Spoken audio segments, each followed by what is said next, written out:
You are listening to the Navigating Adult ADHD podcast, where it's all about education, support, and coaching for adults with ADHD. I'm your host, Zena, a late diagnosed ADHDer, here to help you unpack the challenges, frustrations, and the positive side of living with ADHD. With my no BS approach, I'll help you to better understand your unique ADHD brain and how you can work with it to feel better, increase your self-confidence, improve your relationships, and ultimately achieve your goals. Hey everybody, welcome back to Navigating Adult ADHD, where today we have got a special guest.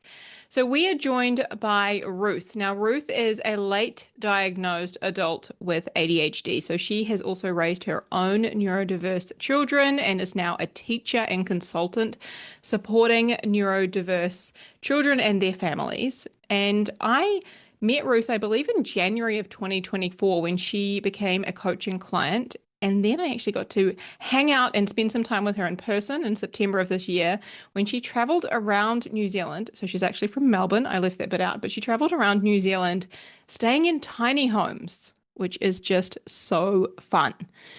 So she has gone from client to friend, and I am absolutely thrilled to be sharing her story and also her incredible knowledge in the neurodiverse education space with everybody today. So welcome to the podcast, Ruth. Thanks, Zena. It's glad to be here. I am so stoked. Now I've got to tell everybody because we just cracked up before I hit record. I just took a sip of water before we started recording, and in true ADHD fashion, I just spilled it all down my front. So thankfully nobody can see the video because, I'm wearing my drink. That's how we're rolling. I love it. So first of all, can you start out by just sharing a little bit about your ADHD journey with us, telling us about how old you were when you got diagnosed, what that was like. Yeah, let's start there. Yeah, so I was really late. I was 53 years of age. I'm 55 now, so it's only 2.5 years ago. And I've always thought everybody was like me. Go. And then when I do crash, like at night, I sleep.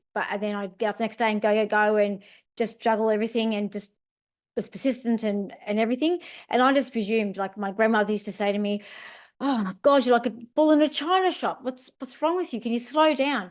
That's what I got through my whole of schooling. Slow down, take your time. If you had to spell better, you better do lots of things better. Don't worry about what other people's grades are. Worry about your own grades. Why are you worrying about everyone else for and all that sort of thing? So I was always focused on lots of different things and never really settled. So even as I journeyed through, with my own like when I was studying, working full time, but studying full time. I did everything to the extreme limit, like the fullest I could do. I wasn't just like everyone else is slow pace. I'm like, how fast can I get there? Or can I get there faster than other people? And I don't know why. My brain was just like wanted to go as fast as anything.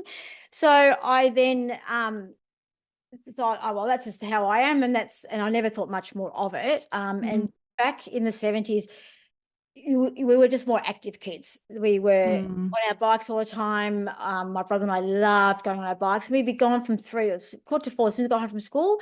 We were on our bikes, and my mum even said to me, if I could put a normal book on your bike and you could read that way, you'd be the best reader, because that's how much I was on my bike. But I had to be moving. I couldn't.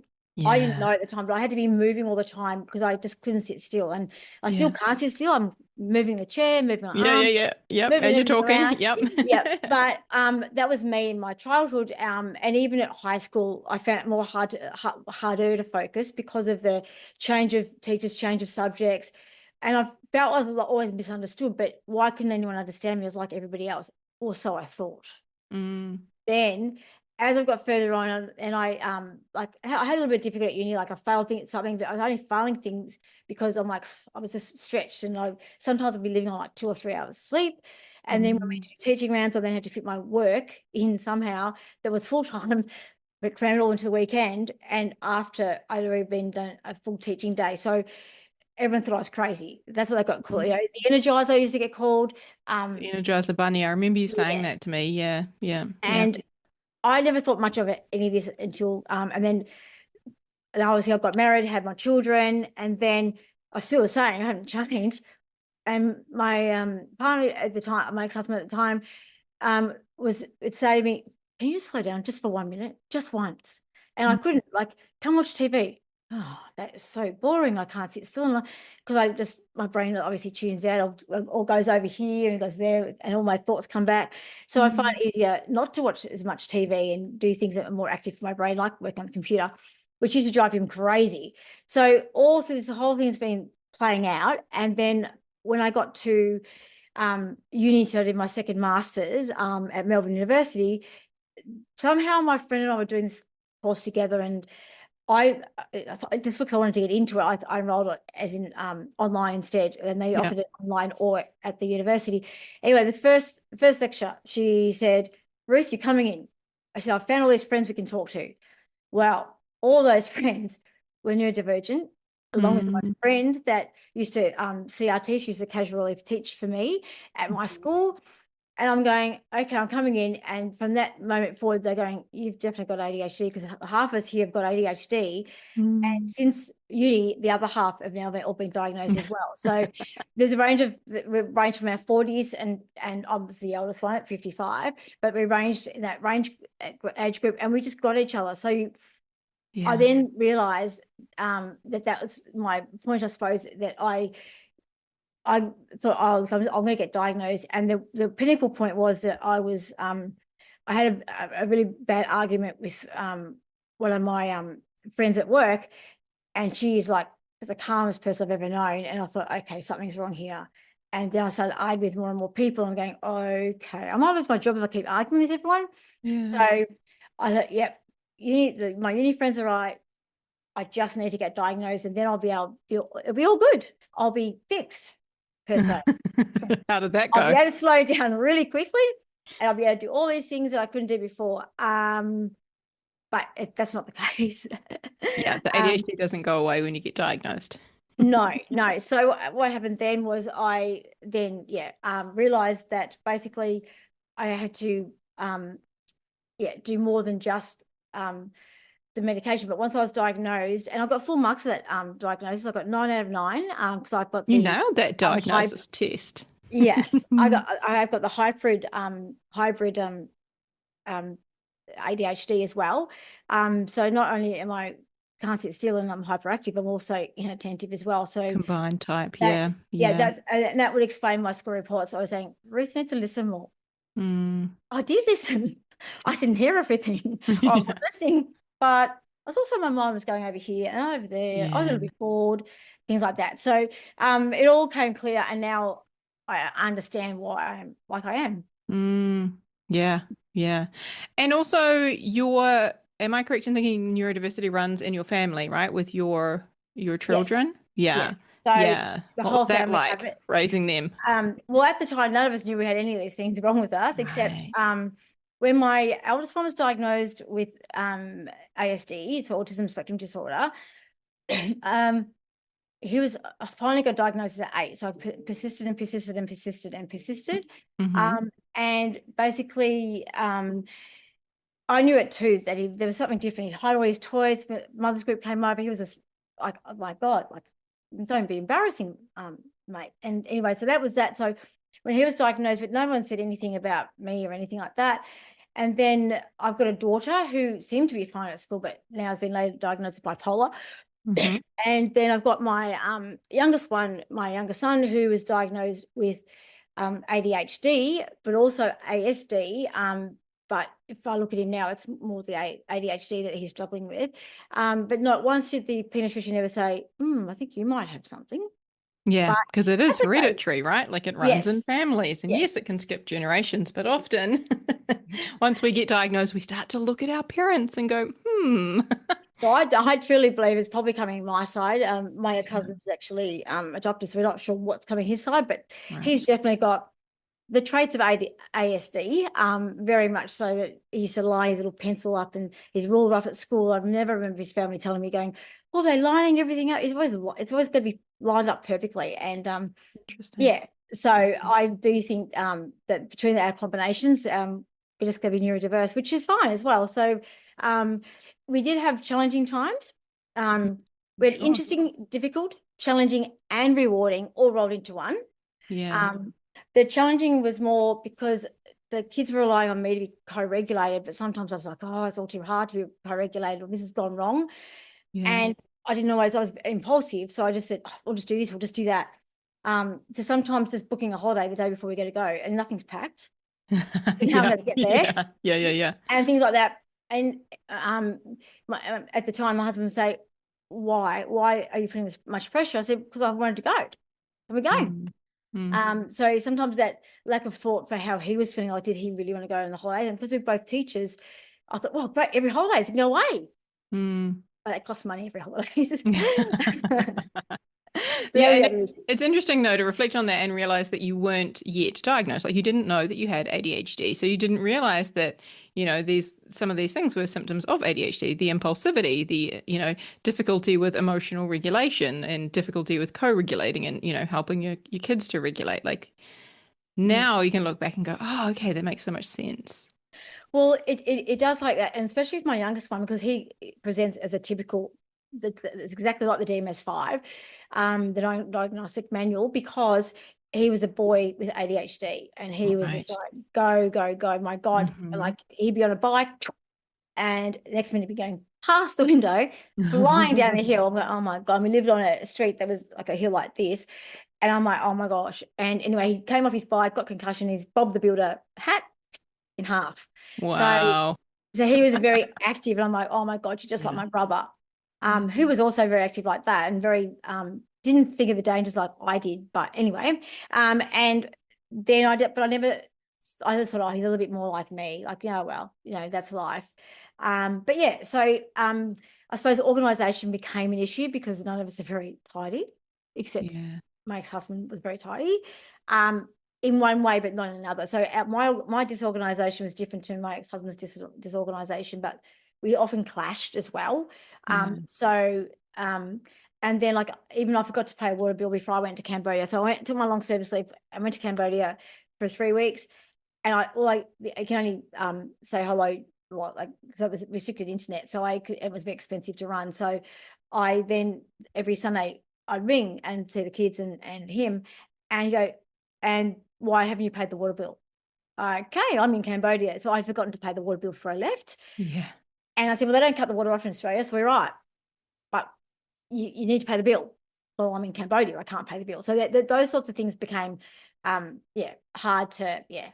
Navigate. Yeah. And then also after school, I seemed to be the only one running to and from allied health professionals for appointments for my boys. So I'd be getting to work at this crazy time of like 6:37, so I could leave work on the dot of 3:30, pick them up, and then go to their appointments that they had to go to, like, you know, speech or occupational therapy, etc.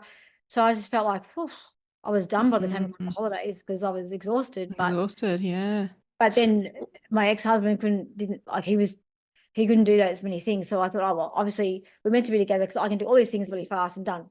Yeah. It's kind of like the whole we're opposites sort of a thing. Yeah.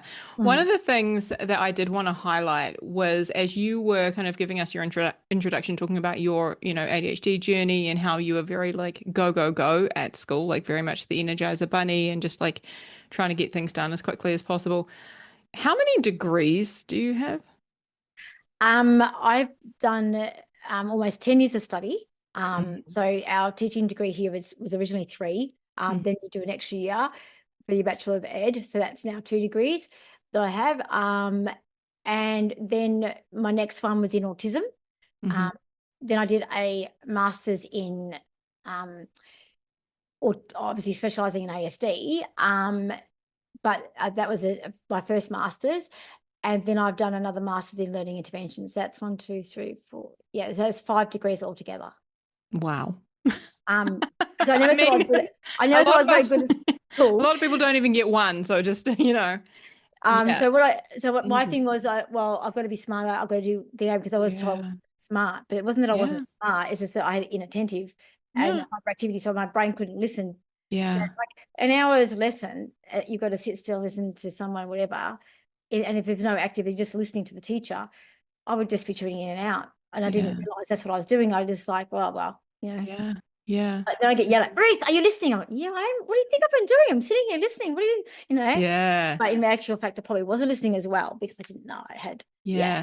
Or ADHD. one of the things I see with us, like we even like, sometimes we're not listening for sure, but sometimes we are listening, but because we're not making eye contact or we're not staring at the presentation or doing what we're air quotes meant to be doing, people assume we're not listening. But I know for me, like when I'm trying to take in information, I can't make eye contact. When I'm trying to process what's being said, I have to look away and like stare into space and like really think about it and like put it through my mind filter.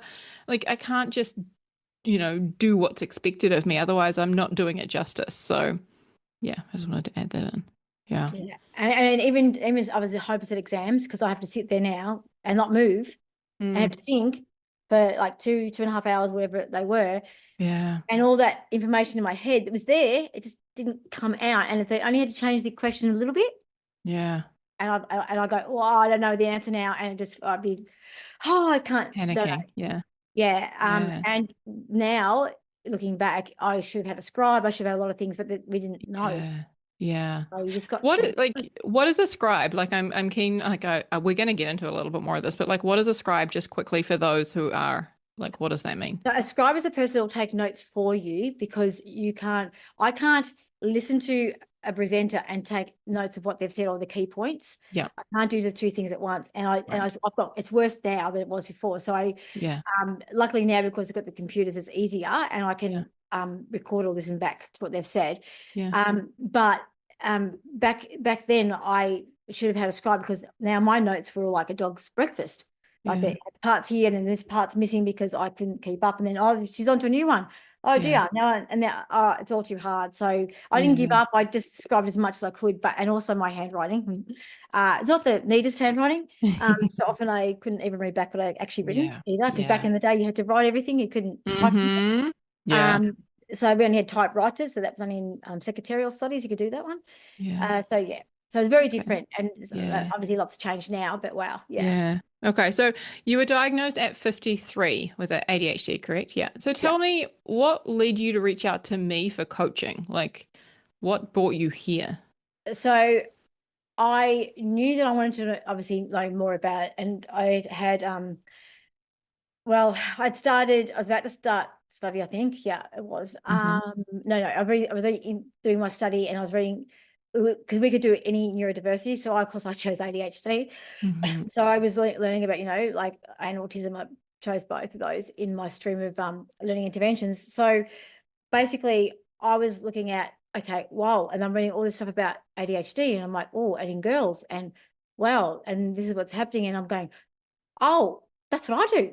Oh, okay, those people, my little friends at uni, yep, they are right. I think I do. Think I have that, and now, but I've also your question that you just asked. I love it because it's so ADHD. If that doesn't happen in a podcast recording, gosh. The question was I was asking like once you got diagnosed, what led you to reach out for coaching? Oh, Like, that's right. I Yes. know you started taking medication and after your appointment, your psychiatrist appointment and stuff and then what led you here to coaching? So, when I was learning all about ADHD at uni more and reading up all these lovely research articles, um, and then often they would come and say, medication is one way, but you often need more. And it was all more about like CBT and about Yeah. getting coaching and things like that. So what led me reaching out, I was in Thailand, and I thought, right, I need to know more podcasts I can probably listen to because I find reading hard at times because you've got to, unless I'm really, really interested in the topic or Yeah. Yeah. etc. I find it can be hard. So I thought, okay, podcast, I can listen to that while I'm by the pool. I have my Hmm. AirPods Hmm. in, beautiful. So I binged on all yours, totally. And it's got more and more into it. I thought, oh, you understand me. Yeah. Oh, wow, you're inside my head. Oh, because all of a sudden there was somebody that actually understood exactly how I was feeling, and then Yeah. it's saying ADHD is this, and I'm going, oh, that's exactly what I do. Oh, yes. Oh, and so I just resonated, and that's why. So for me to reach out for coaching was mainly because of I wanted more than just meds. Yeah. Meds would take me so far, but realized I need more help with like everyday life. Like as soon as there comes a problem, I go straight to the emotional side. I go, oh, it's all too hard, and I'll just cry or don't know how Yeah. to work it out until I've really talked it out with someone. Yeah. So I realized once I listened to literally all your podcasts in Yeah. Thailand that I really wanted to work with you, except I had to wait to come back to Australia. So the calendar didn't think I was in Thailand forever to book my appointment with you. And Yeah. then that's where, yeah. And Bob's your Yeah. uncle, because now I've loved it Yeah. ever since. Yeah. Yeah.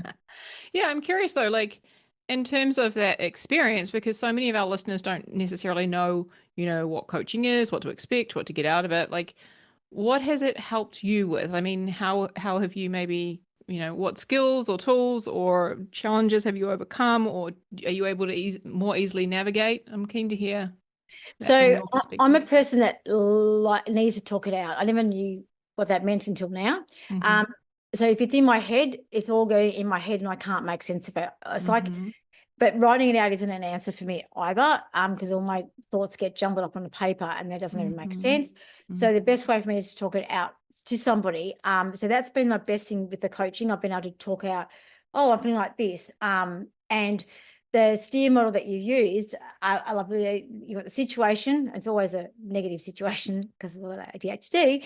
And then the thoughts, and my thoughts are this, but sometimes my thoughts aren't very good, or Mm-hmm. they're not very positive, obviously, and I'm thinking it means all these other things. And then my emotions just go, oh my God, now I'm going to cry and get all caught up and I can't even co-regulate myself. Mm-hmm. And then that results me often being impulsive or thinking that person doesn't like me anymore because of this reason, which without thinking from their point of view. So my result is I don't think they're going to be my friend anymore. That's one of the ones that keep coming up many times Yeah. over this year. Mm-hmm. But it wasn't that at all. At the time, my friend had other things going on in her life that I didn't know about, but I thought it was always because of me. And that steer model I've Just, come back to so many yeah, times. a lot of our listeners won't necessarily know what that is because that's something I teach clients, and it's inside the ADHD home community. Like we have an entire course on how to coach yourself, but that's effectively what it is. The STEER model is a self-coaching tool to help you when it comes to like your thoughts, your emotions, your actions, and the results that you're creating in your life. So yeah, just to give our listeners a bit of context, but that is something that we have used in our sessions a lot. Yeah, over the last year. And I Yeah. think the simplest one that you gave me, which I often go back to, is what are you making it mean and what do you want it to mean? Yeah. And often, even now at 55, I can still think I've got issues with friendships, and then they're not really there, but they seem to be there at the time. Yeah. Yeah. And it's not that, it's just that person's, so often I have a trouble seeing another person's perspective as well. Mhm. Like I get too caught up in how I'm feeling and then not able to regulate my feelings, and then I just go. So yes, so that's the main things that the CBT coaching has helped, being able to talk something through and Mm. being able to really reason with your thoughts Mm. and emotions, which has caused me Yeah. grief right through relationships, right through my life. Yeah. Both Yeah, I per think you've made huge growth in those areas, like around your relationships and also your ability to kind of regulate yourself more and be less impulsive, I would say, with some of your, yeah, especially in relationships. Yeah. yeah, and Yeah. then I'm a lot calmer. Um, Yeah. I'm obviously able to regulate better, and I see problems with more open-endedness, if that makes sense, rather than a narrow view. The narrow view was like Yeah, my okay, point that's of cool. view, Yeah. um, but I now I call that see. like zooming out, like you're able to zoom out more, right? Because often we get very zoomed in, like, and Yes. just see this one thing, but you're able to better zoom out. Yeah. So, Mm. and then how I look at the problems that life throws at us is the other thing that I've learned as well. Because by using that model and then asking, what does it really mean? What does it really mean? It's helped me deal better with the problems that come up in everyday life all the time. Yeah. Yeah. Yeah, and I love that you mentioned like just the talking it out because I know for so many of us, like, when we have felt like, like we're different or we're struggling with something and we kind of often internalize it, we keep it all in our head, right? And it's just like trying to solve the jigsaw puzzle in the dark. It just, we need to turn the light on. For some people, like that's writing things down that can be very, very helpful. But for some, they benefit a lot more from what's called DBT, dialect behavioral therapy, right? Which is like you said, the talking it out right? Which is where the coaching, yeah, I have found that incredibly helpful myself. Sometimes I'll just get on my own coaching session with my coach and just saying things out loud, and I'm like, oh, okay, I see what's happening here. Oh, right. Yeah, but it's so beneficial. Yeah. Yeah. Whilst one thing I wanted to highlight, like whilst we have worked together, you have done some amazing things. Like in this last year, or it would be less than that, you have started your own podcast. You have built your own website from scratch. You have launched a business and started to help families who have neurodiverse children. And you've done all of that whilst working full time and you have ADHD. Like, I feel like there should be a mic drop moment there, but tell us about that. Well, I do like a challenge. I get very Yeah. bored very, very quickly. Mm-hmm. And that's why I jump from thing to thing without finishing anything. But I'm also a workaholic. So what's been my stable in my whole life is education. So that's why obviously I went into education. But I to get my grandmother used to say to me, get a good education, but also get a piece of paper so your world would be your oyster, and then you'd be able to travel, which is what's happened with me.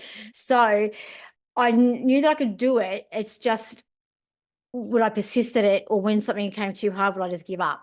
Mm-hmm. Like building my website, I did that on my own, thinking, oh God, like why can't I work this out? But then I like the challenge of working it out. Yeah. So my persistence of my ADHD actually assisted me in keeping on track, but also my Mm-hmm. hyper focus, because I love computers and I Mm-hmm. love internet, like nothing's going to beat me, and I love being creative.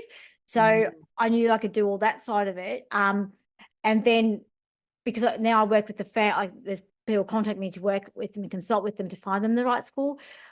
I find that's nothing's as challenging anymore, and I just fit everything into the day, because it basically anything to do with education, I could talk all day, every day. I can talk in my sleep about it. So Yeah. it's my So it's passion. work you're passionate about, right? Yeah, So yeah, I think yeah. that that's something for anyone who's like, well, what am I going to do? What's my thing? It's like you are so passionate about it. You kind of eat, sleep, and breathe it.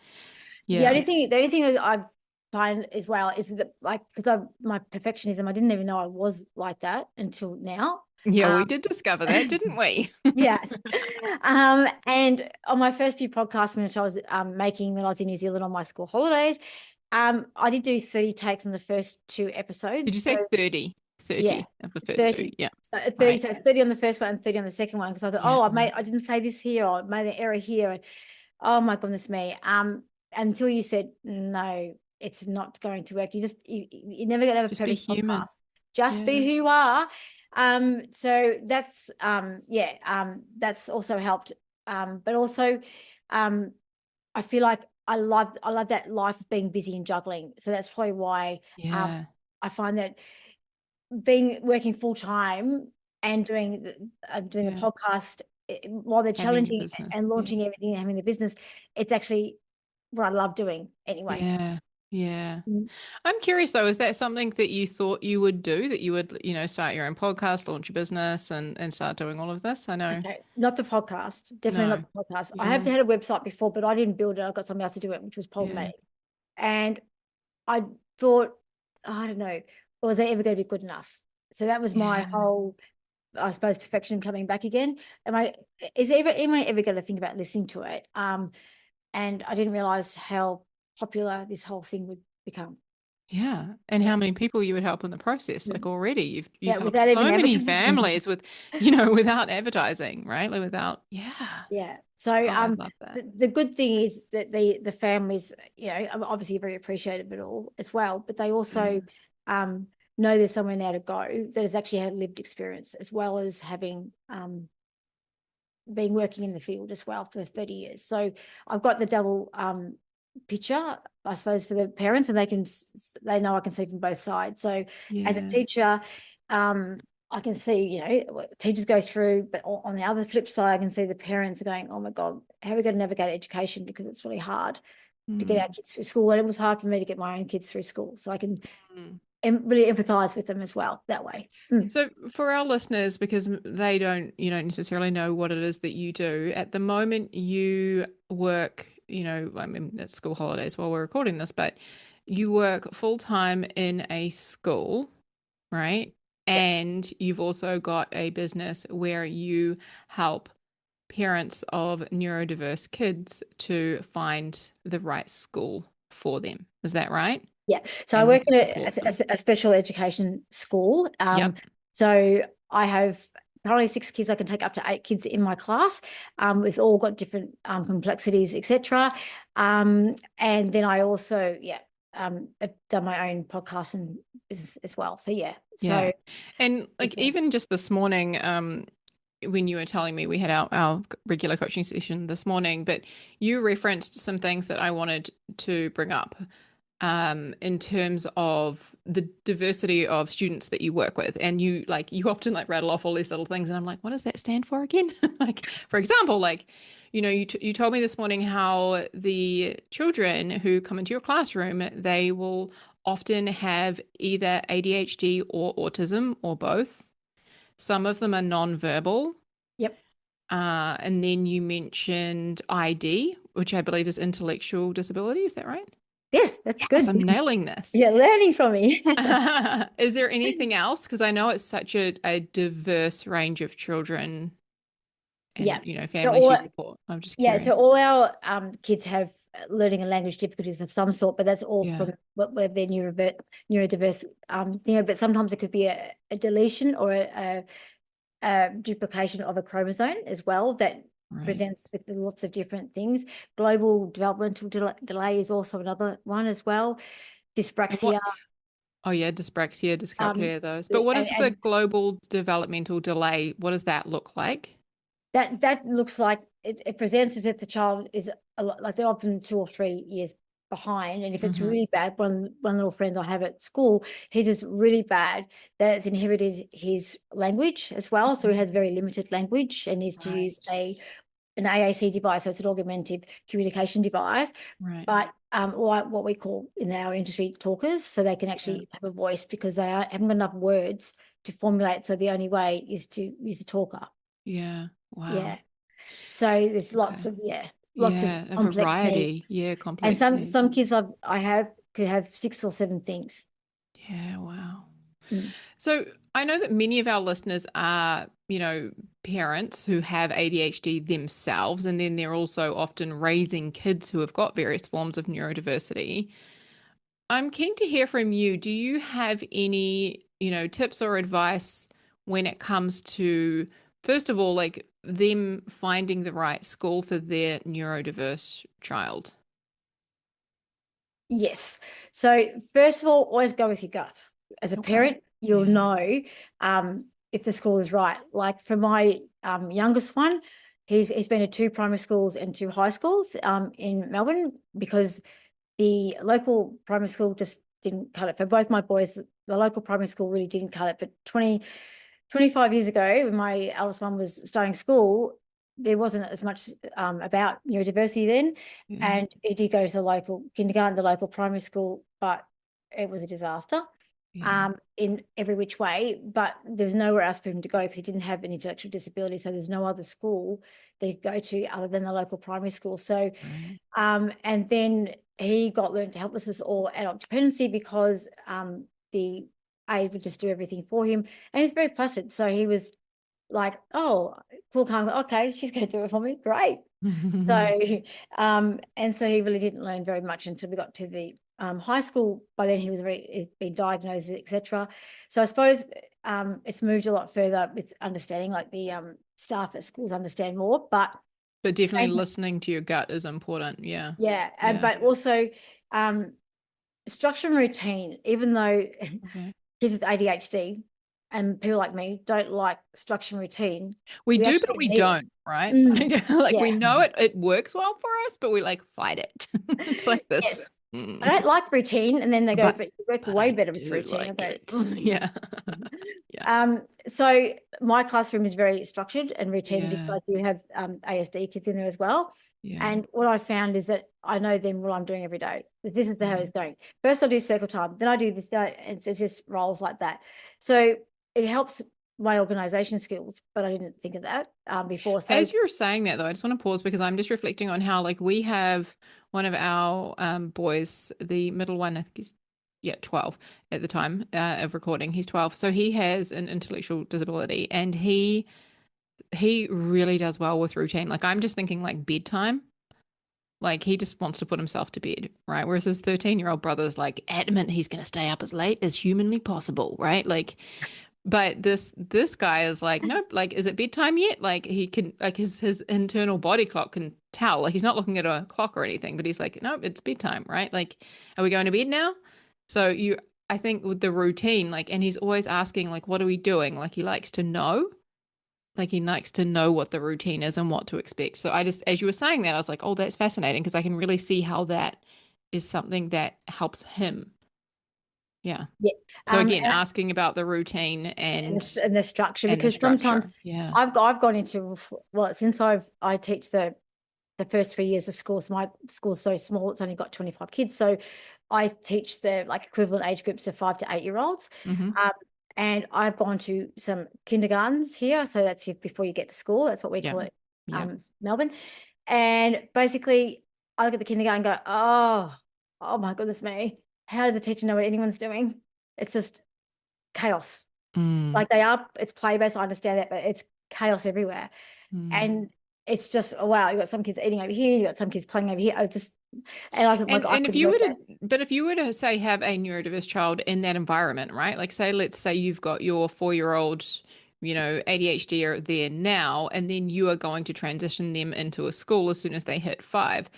Are they gonna struggle going from the chaos to the routine and structure, or do you think that they would, like, how would that? No? Okay, tell us No, more. no. So I had one little friend that came this year, and I spoke to his kinder teacher, obviously last year before he came into my class, and it was like what I call a free range. So it's what I call a free Free range chicken. range. So that it's like the chickens, you can get out there, So and appropriate. it was in a Love rural it. area as well. And the Yeah. parents had gone from a city house, like a house, they were prepared to move down to this rural area. Yeah. Unfortunately, the kindergarten didn't suit because he didn't know what to choose. It was it could do anything, Right. and he's going, well, now I don't know what to choose. And so Oh, he started wow. to get normality. He started moving chairs around because he needed. Also, he's got sensory issues, so he needed to be moving things. But he then started moving chairs around Mm. to get some order. That was the only thing he could control to order. So when he came to my classroom, it wasn't even a term. I reckon it would have been about 3 weeks, 4 weeks, because the routine starts from the day they start school. Mm. And he was like, and so he started moving the chairs around. I'm thinking, what the heck's Mm. that about? So we always have what's called SSG meetings, so it's student support group meetings. And he came with a massive allied health team. My God, huge. And they all said, wow, yes, it's the structure and routine was really helpful. So that's where, and I said, what's this moving the chairs around? He said, oh, because that's the only thing he could show at kinder. So that free range at kinder didn't help him. It actually hindered him. In actual fact, he ended up only going for 4 hours a week. Now, our kinder here is at least 15 hours, if not more, per Wow. week. So he's gone from 4 hours a week of kinder to, well, the first term for us is Wednesdays off for if it's their first year of school. So we had 4 full days. That's 9 o'clock till 3 o'clock to be on and learning academic tasks as well. And he was started off, and then because of the structure and routine, slowly but surely he stopped moving the furniture around. Mm. And I use other things like Ramsay, so it's rhythm and movement for self-regulation. So he Say that loves one again, slower. yeah, sorry. So it's called Ramsay. So it's Ramsay. so is it Ramsay? So it's basically self-regulation Mm. for it's using music for self-regulation basically for the kids. Fantastic. Yeah, so and that was done through Queensland University. I do little courses along the way. So that was something I found in one of the research journals when I was studying, and decided that that's my class could use that. And this little boy comes in and regulates so well with that. And now if we miss it, does my class tell me that they haven't had that rhythm? Is it got rhythm and music for self-regulation? So Wow. it's proven that those 8 beats for every bar in music helps to calm them, but you've got to meet them where they're at. So if they're doing this, Yes. if So they're with you the start. sticks and they're doing really fast, Yeah, start You faster can and start slow fast, down. start, and then you Yeah, slow it and then down. gradually slow Um, down. which makes sense because I'm a bit the same with my music in the car. Like I get in the car and it's like blaring, it's fast, and I've got to have this fast Yeah, song, Pink. And then by the time I get to work, I've sort of mellowed down a little bit, and yeah, it's a yeah. different song. And Yeah, it's very much about it's this very similar for like emotional regulation, like with, adults too, is you got to meet the emotion where it's at in order to kind of, work that through your body, right? yeah. If it's a speedy, frantic, loud emotion, well, we've got to meet it where it's at and then Yeah. bring that down from there. Yeah, interesting. And the other things too, to get back up, I realize Yeah, I'm sorry, got I myself totally right off the could go track off too. track. Yeah. Is make sure you choose a school, not just because society wants you to choose a school for the mainstream school down the road. Will take my child because they do, equality, but Mm. you got to look at equality and equity. Equality Okay, is you need to explain that for us. Yeah. so equality is going to the same school Hmm. like everybody else.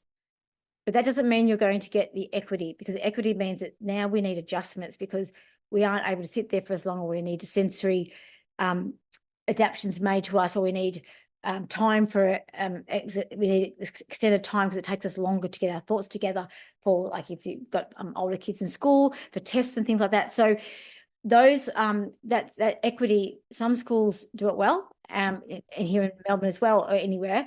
Some schools don't do it so well, so sometimes they're not giving the equality, they're just giving the equity, like, yep, come to my mainstream school, but we aren't going to do any accommodations for your child.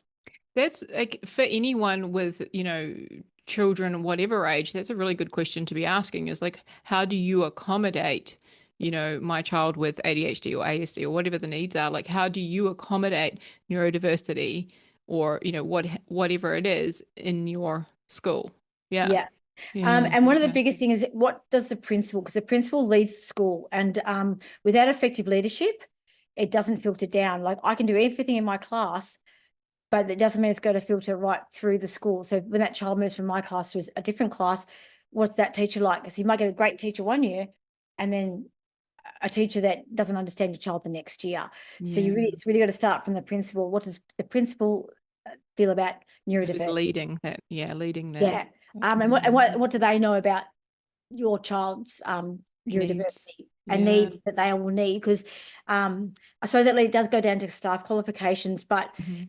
because in Victoria now, or Melbourne, the whole of our state, Victoria, is getting a teacher is extremely difficult. People leaving the profession more so. So when I was trained originally, you had to be special ed trained. So you did your general teaching and then special ed trained. I actually made a podcast on it, and then I really had to go back and actually change it, because now some of the teachers now are in special schools and what we call special developmental schools, which is kids have got IQs under 50. They don't have to be special ed trained anymore because they're finding it hard to get teachers at all. So, Wow. which worries me a lot with our Mhm. education system, but there's nothing I can do about that.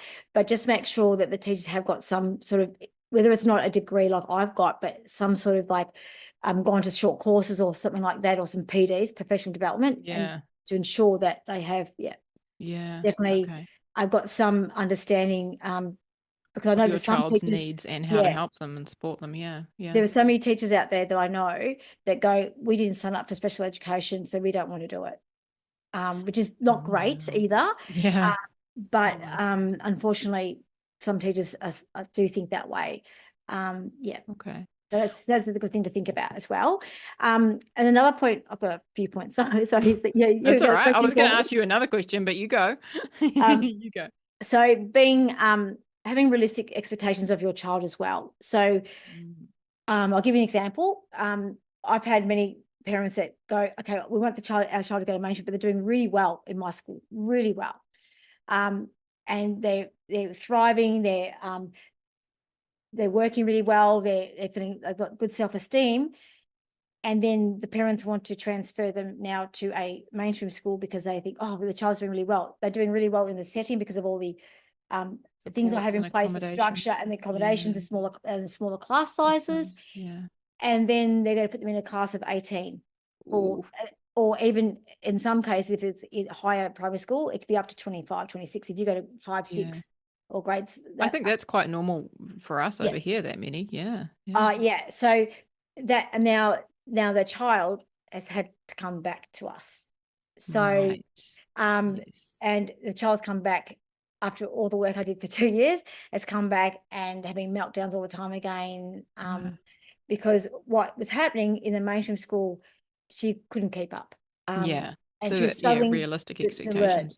So Yeah. the parents realized that, I mean, I said they have to live their life because I've lived it with my own children. Yeah. But just make sure you set that realistic. So when you look at a classroom, don't get them just to show the class that you're going to. So if you're going into grade 1 or your child's going to grade 3, don't just show that class, just show the other classes like grade 4 and grade 5. What do they look like right now? Mm. Teachers might change, but how are they set up?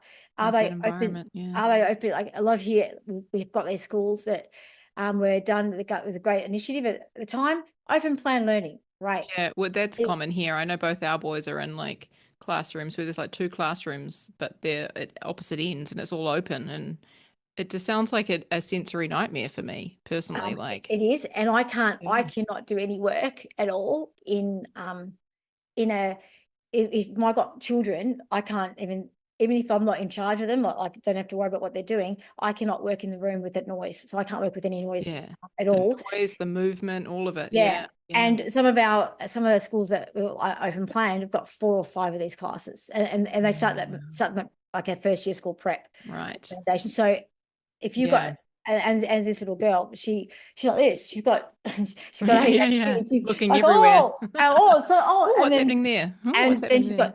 she's forgotten what she's up to when she comes back to her Yeah, work, and it's really yeah, hard. So that's another thing to look up for. And then just make sure that those realistic goals are realistic, and it's not so bad if your child needs to go to a special school. It's fine because they'll get the best care there. And if I feel a child can transfer to a mainstream school, I'll always say to the parent, please do. I've had 3.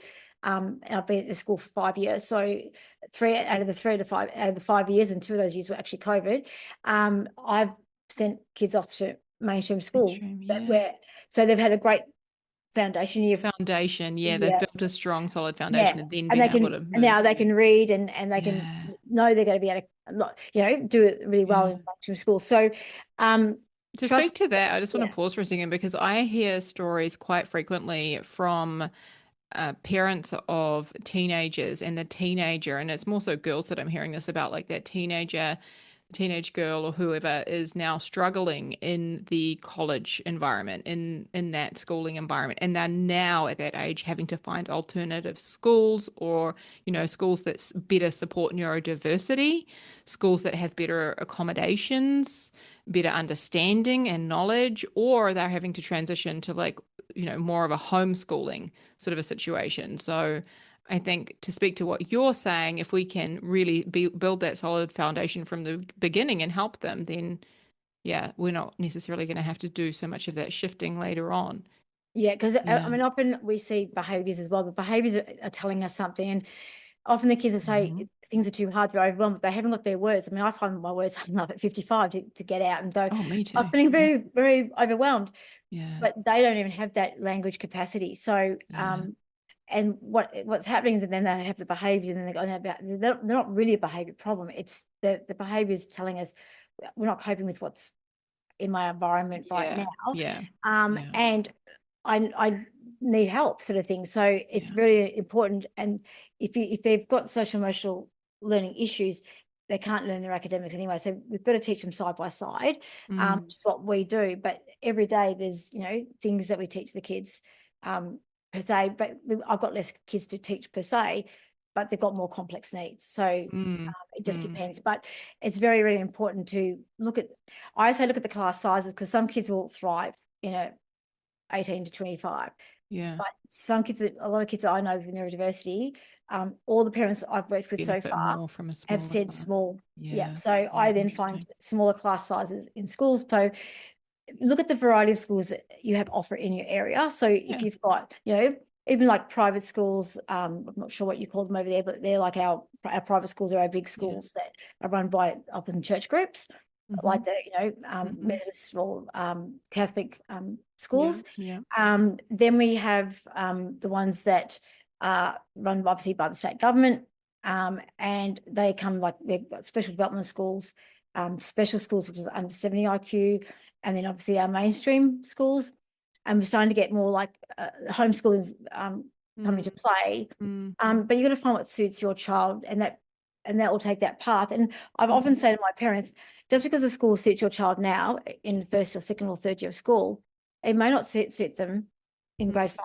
You might be moving them in grade 5. So you don't have to stay at one school is another point I want to make as well, because my That's a child, good point to make, I think, too. Because because if I your think that child, that's just such a thing that you stay at the same school.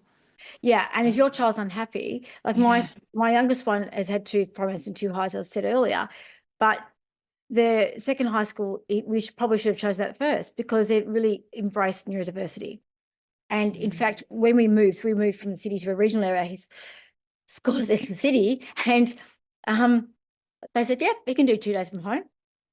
Wow. Really? I'm not sure Yeah. I'm not sure he's going to do any work, but because he'll probably Yeah. just go on his Game Boy and whatever and his PlayStation, but they were willing to try that as well. And that was something Yeah. that they had never had before. But because he was in his But the last fact that they were willing to trial it, right? year. Willing to give it a go, that's really Yeah. awesome. So this Yeah. is his last year of high school. He went to year 11. He wasn't going to do his last year of school at the year 12. But that was great because they had to go, it was an hour and a half, almost 2 hours on public transport. So he then, and that was one way. So that reduced his traveling time 2 days a week. Mm, So, and of course our kids fatigue quicker. So he'd yeah. be getting too tired. So They do. they did a lot of adjustments, and they did video calling. So Wow.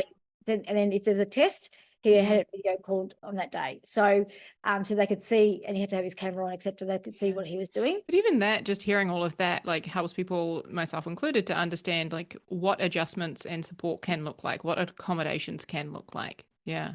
Yeah. Yeah. And so those sorts of things. So, do the school, and also, I mean, a lot of our schools now have inclusion officers, which means that they've got people, they've done my course basically, that go out are in schools going, okay, this child needs these adjustments, this child needs that adjustment.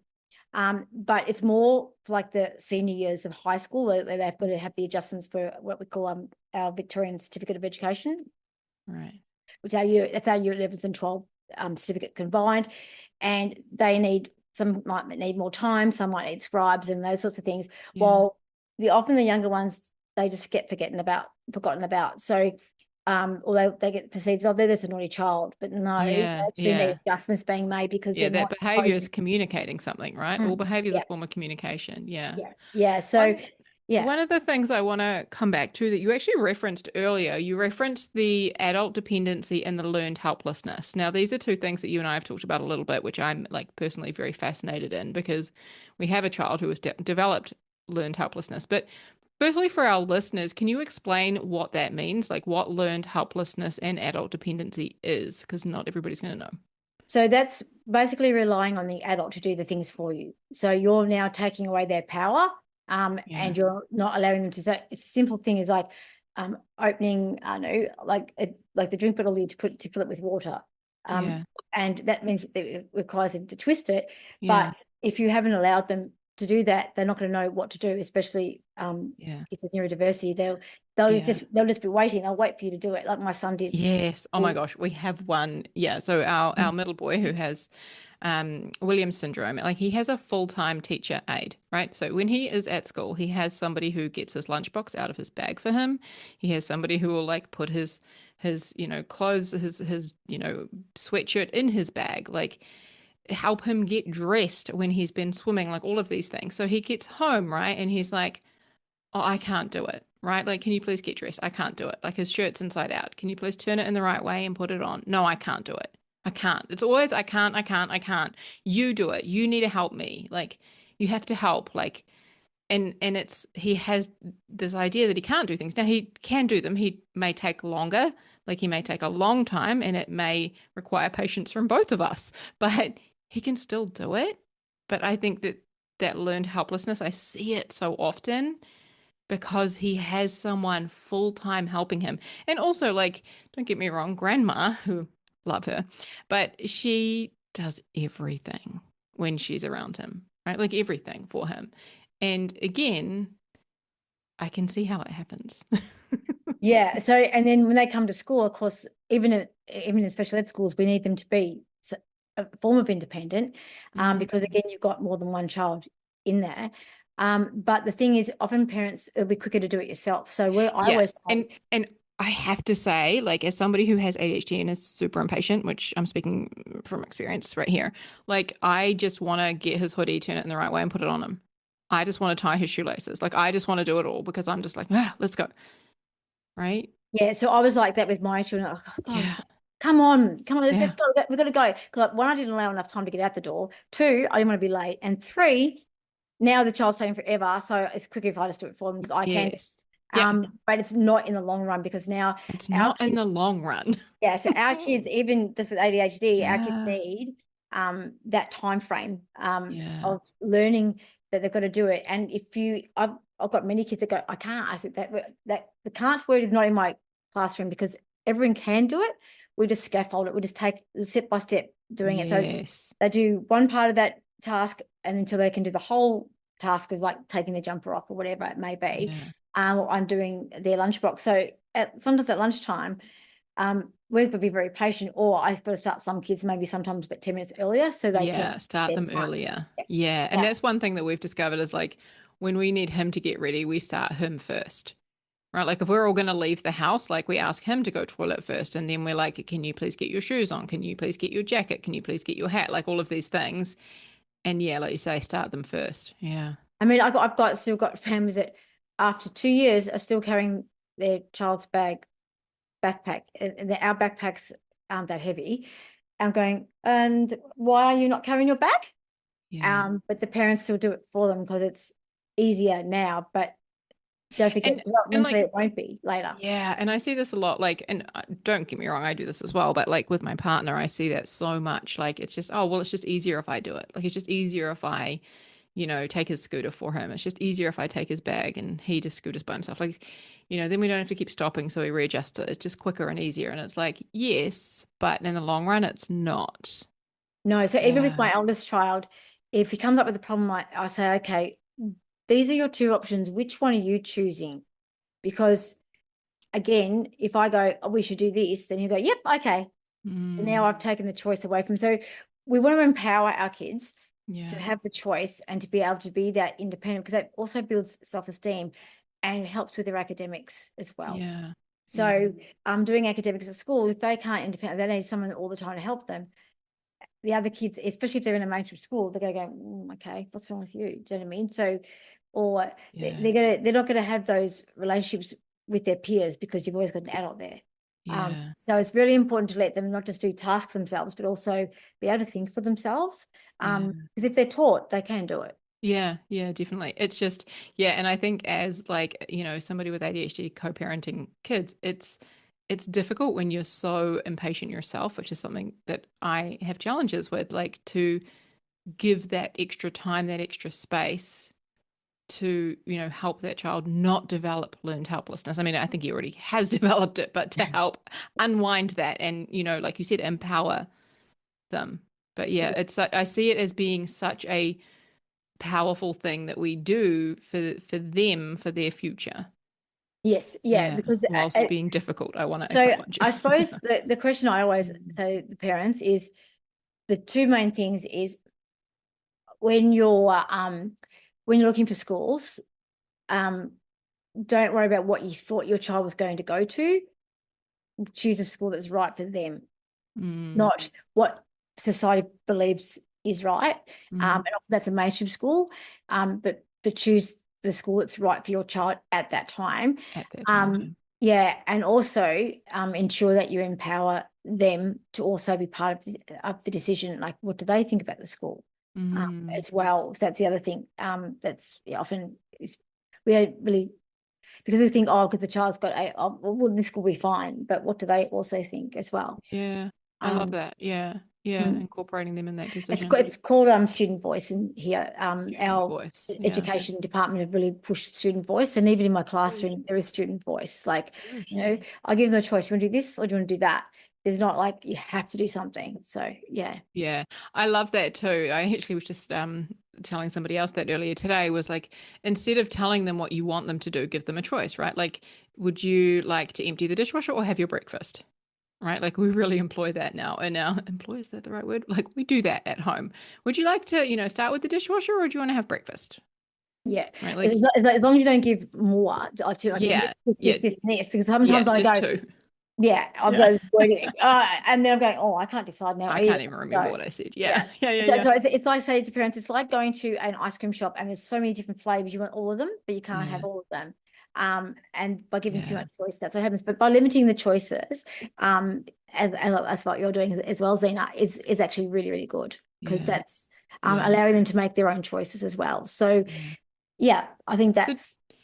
I'm mindful of the time, because I know we've been chatting for a while and we could keep talking all day quite happily. But is there anything else that you feel like we haven't covered that you would like to say or to share before I tell everybody about where to come and find you and hang out? I suppose just believing in yourself as an advocate as well, especially like often I don't believe in myself. I think, oh, well, what people got to think, but you know your child the best. So believe in yourself, but also, and especially like ADHD, like I have, don't let other people say, oh, no, that you're wrong, because I always tell my parents, you know your child the best. So you are the Mm, best advocate for your child. You know yeah. the best. And one of the things you said earlier was like, listen to your intuition. And like, those of us with ADHD, we have a really good, strong sense of intuition. Sometimes we kind of squash it and listen to everybody else instead. But we often have a real strong kind of inner knowing, a real strong sense, and we can't always necessarily explain that. But like you said, like, to listen to that, like, your child best, their needs, listen Yeah. to that voice. Yeah. Like Yeah. often I can't explain to parents or to co-workers what I've done and how that child's learned in front of me, but I just change it automatically. So it's almost like that innate ability to Knowing. go, Yeah. the child can't do it this way, let's just do it this way. So as a parent, you also do that. Like, oh, Yeah. my child's not coping with this, let's flip it to this, and then they Yeah. can succeed. So it's all about success, really, and making Yeah. sure your child, or the biggest thing I've, since been working in special schools, I've been working in them for 19 years, what they've said to me, the parents go, it's not just about being safe and happy, it's about my child walking through that school gate going, yes, I'm at school, I want to be there. Oh, I love that. Yes, yes. Gosh, I don't know if I had that throughout my schooling. Imagine how different it would have been to have felt that way. And I've had every Yeah, single parent in my wow. class this year, their kids go, hello, Ruth, hello, Ruth. I'm like, oh my God, okay, everyone. You're so excited to see me. Why? But they are just loving to come to school. And some of these kids have gone from mainstream and they've come to me the second year, and have had such a bad experience. But that's the one thing that the parents hold on to, is that they are just so positive looking at school, that they can't wait to get to school. Wow. Mm, Oh, mm. wow. That's amazing. And I think that's a testament as well to the work that you do and the incredible things that you're doing. Yeah. Yeah. So for anyone who has, children, especially transitioning from kindergarten to primary school, right? Anyone with neurodiverse kids, I know you've got an amazing free guide that people can download on your website. And you've also got an incredible podcast, right? For people who are wanting more tips, more advice on how to best support and, set up their neurodiverse children for success. So can you please tell our listeners about the resources that you have, where they can find you, listen to you, hang out with you, all the things? Yep. So I've got a book also on my website as well. It's called Navigating Education and Parents Guide to Choosing the Right Primary School for Your Neurodivergent Child. So that is things I've touched on today are in there as well. And if you want more in-depth, that book's available as well. And you can get that book at obviously the www.the neurodiverse education hub.com. And my Facebook and Instagram are the same as the neurodiverse education hub.com.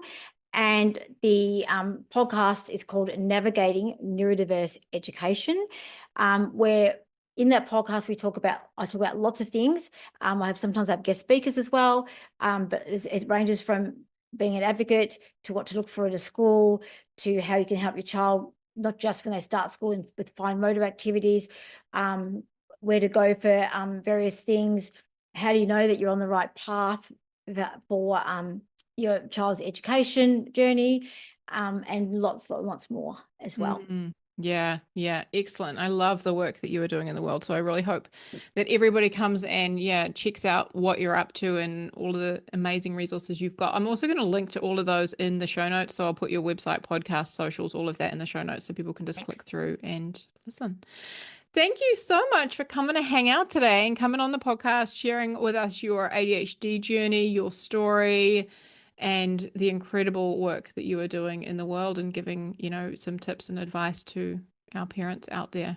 Well, I have thoroughly enjoyed it. And as I said, I could talk all the time, but I've really enjoyed, actually saying what my story was, but also how it helps other parents to say, oh, we're not alone as well. Yeah. Awesome. Yay. Thank you, Ruth.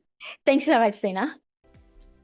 Hey friend, if you feel like your ADHD is holding you back and you just don't really know where to start, ADHD Home was made for you. It's what I wish I'd had when I was first diagnosed at 36, feeling overwhelmed, frustrated, and just really struggling to figure out how to work with my brain. Inside ADHD Home, you will find everything you need to finally get unstuck and start making real progress towards your goals. You've got over 60 videos designed to help you understand, manage, and thrive with ADHD. Plus, you get regular coaching calls from me. You've got a safe place to ask your questions, get support.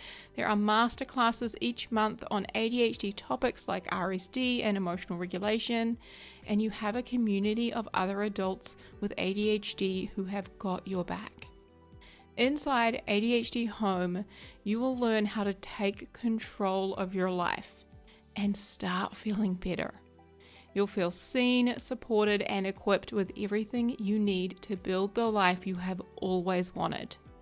Visit adhdhome.co.nz. My friend, it is time to make ADHD work for you. Let's go.